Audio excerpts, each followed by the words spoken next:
that they didn't have to be these giant black holes of despair that they felt like they once were.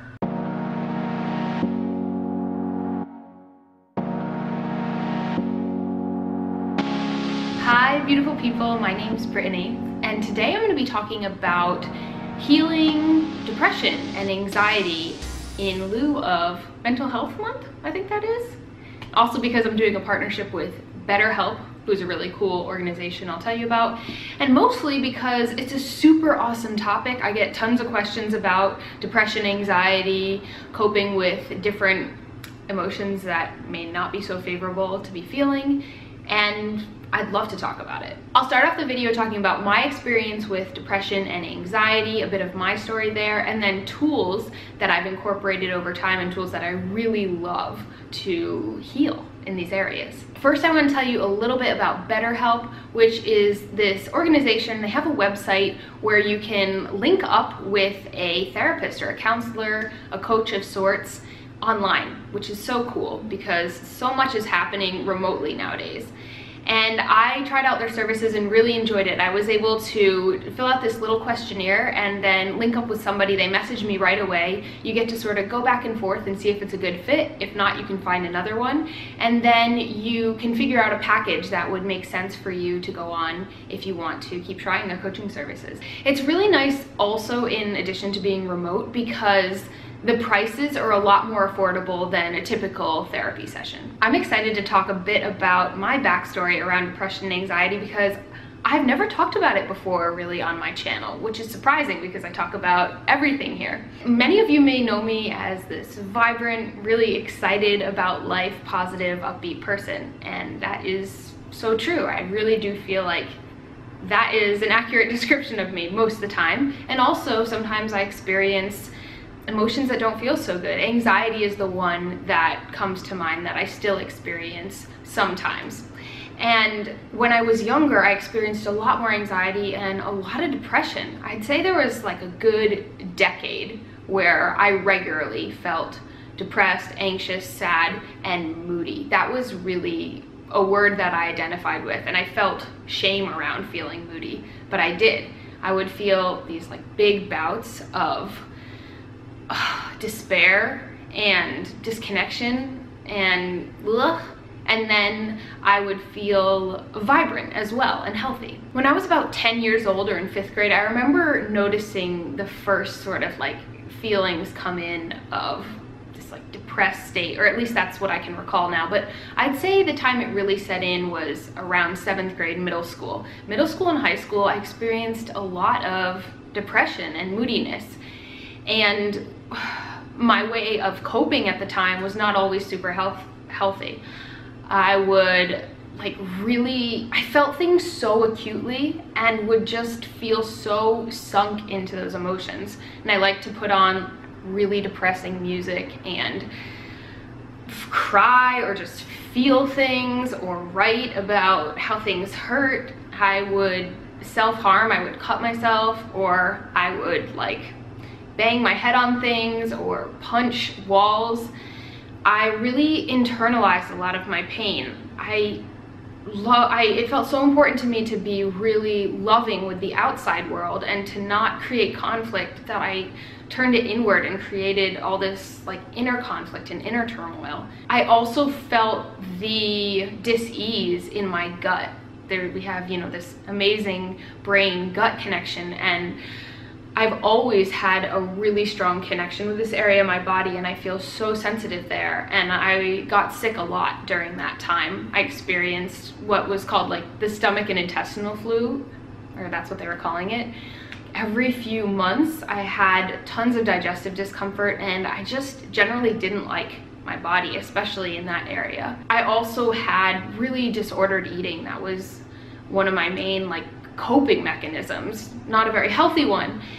And it was becoming this not healthy cycle, and one thing was feeding another and feeding another. I wasn't just depressed though. I also, like I said, I felt moody. Sometimes I would feel really upbeat and happy, sometimes I would feel sad.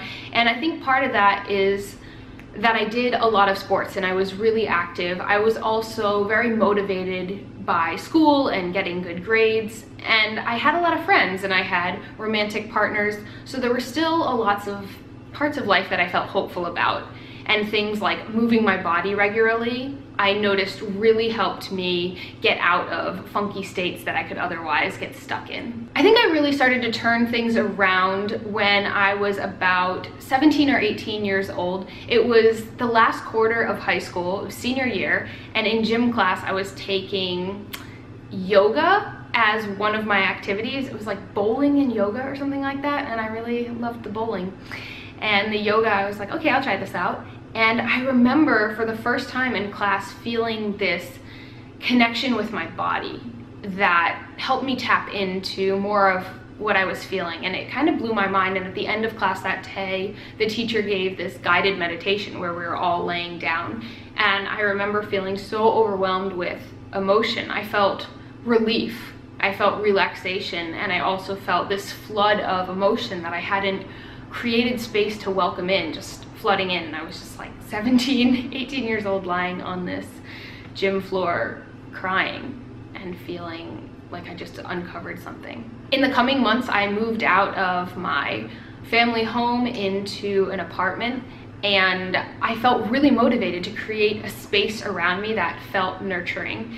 And in addition to my physical space, which now I could have a more minimalist space, more healthy food around, I also wanted to find community and create healthy practices for myself. And I found this 40 days program at a yoga studio near me, which I later on ended up managing and running. And it had this 40 days of yoga, meditation, and healthy eating. And through this, I think I really began to foster this greater connection with myself, my body, these healthful practices, and sort of offering to myself that I could create the space to tap into what I really needed. Without knowing exactly what they were at the time, I recognize now that I was developing tools for healthful living and tools for a healthy connection with myself, tools to better understand myself and to heal trauma. One of those main tools at the time, because it was the beginning of my journey, was educating myself. I was reading through every natural health book I could. I was loving having the community of that program I was doing at that yoga center, and in general just trying to educate myself and surround myself with other like-minded people, whether if that was in person or through a book or through the internet. I read The Power of Now, I read The Celestine Prophecy. I was reading a lot about the law of attraction and started to realize that I was creating my reality around me all the time. And at first it felt like such a huge responsibility and daunting. And then I realized that it was ridiculously empowering. And by accepting that and welcoming that life was going to be happening no matter what around me, that I could really start to make it happen for me, and I could choose the beliefs that I wanted to live my life by. I started to feel more purpose in things that I had already been doing, such as my movement practices, my eating, my journaling, and my meditation. I think it was my desire to dive into these emotions that had at other times felt too heavy to cope with, and to make them a space that I could learn about myself from, and I could heal from, and that I could move forward in a healthy way from. That they didn't have to be these giant black holes of despair that they felt like they once were. I really felt like, I felt kind of like badass in this adventuring way of wanting to be able to be with all of myself and not have areas of my life or my own being that could scare me, that could just like come out of nowhere and blindside me. I didn't want that. I wanted to feel stable and safe and in control. My journaling went from staying in this more depressed space, just recounting what had happened, to becoming a place for self-observation, which was something I think I originally learned in meditation, quieting my mind and being able to feel out what the body sensations were I was feeling, what the thoughts were I was feeling, and to calm them. And then also to go into them and to learn from different parts of me that were feeling different things. My journaling became a reflection of this, and I would journal about different parts. I would dive into why I thought they were there, if it was helpful to think about that, how I could relax those parts and heal those parts. I also use journaling to focus on things like intentions for my life, healthy intentions I was setting and wanting to welcome in. I would do regular gratitudes of areas that were feeling really good, even if it was just starting with the simplest thing, to focus on this attitude of gratitude and be able to live from that space. I kept a regular meditation practice, whether that was sitting down in one spot, just having a more traditional meditation, or getting out into nature and breathing and walking. I really love movement and I really love nature, and I've noticed how much both of those things have helped me get more in touch with myself and be more present. And I found that presence is really the big theme through all these things that's helped me have a connection with myself and helped me heal. Movement and diet have been such huge themes in my life, and they continue to be, and they're big tools in my life now, especially for helping when I'm not feeling quite right. If I feel anxious, moving my body is pretty much my go-to. It helps no matter what.